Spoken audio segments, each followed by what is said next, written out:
na umiliki fedha kuanzia tarehe 1 mpaka tarehe 1. Haleluya! Siwepo kwa mifuko yako,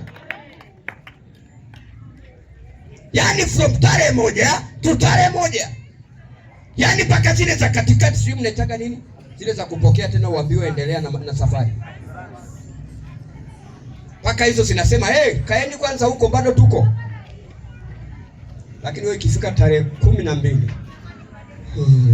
nenda mbele ya boss ka advance alimbaya. Kata hiyo roho katika jina la Yesu. Sema amen. Kuwa na neema ya kumiliki. Wacha tuombe. Amen. Bado niko hapa, sina haraka. Haleluya. Niko hapa mpaka tulisema tarehe 31 na nasikia raha. Amen. Na siku hiyo mniletee pilau. Sasa mniletee pilau. Mniletee pilau. Mbona hujaleta tangu niwe hapa?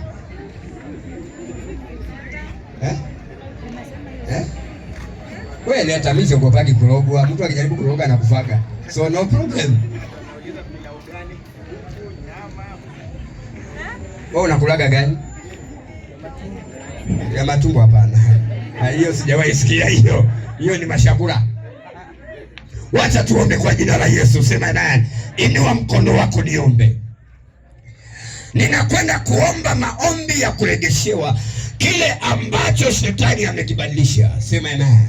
Maana ukisoma kwenye Biblia inasema kwamba tukamatie wale mbweha wadogo wadogo wanaoharibu mizabibu yetu wakati inachanua. Ninakwenda kuomba kwa jina la Yesu. Na wewe ambao maisha yako yamebadilishwa, unakwenda kurejeshewa iliyo yako. Unakwenda kurejeshewa ya kibali na kumiliki katika jina la Yesu. Inua hiyo mikono juu. Baba, katika jina la Yesu, Mungu wa baraka, Mungu ishie, na aliinua na kulihimidi jina lako. Nasema ni asante, maana wewe ni Mungu mwaminifu. Popote uliko nituma niliona ukifanya matendo makuu. Popote uliko nituma nilikuona ukifungua na kukomboa. Nilikuona ukiponya na kuinua waliokuwa hawajiwezi.